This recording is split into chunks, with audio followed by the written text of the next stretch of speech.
Hey friends, if you wish to fix Helldivers 2 unable to establish a connection to game, then simply watch this video and I'll guide you to the resolutions. Now the first solution is to run an incompatibility mode or run as an administrator. I don't have Hellfire 2 but I'll show it on a different program. Right click on it and select run as administrator to run the program as an administrator. Now for compatibility mode, go to show more options, click on properties, go to the compatibility tab.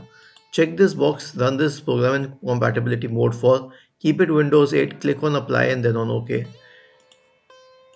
The next solution is to check the Helldivers game files. So go to properties, local files and click on verify integrity of game files. After this you can reboot the game. So here's what you have to do. Close this game and open it again, but better close the Steam engine and then open it once again. And if this doesn't work, simply reboot your computer.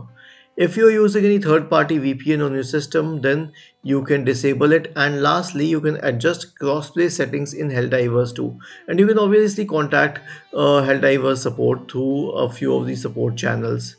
Was this helpful? If yes, then please subscribe to our channel, and if not, then let us know in the comment section of this video on how we could improve further. Thank you for watching this video and have a nice day.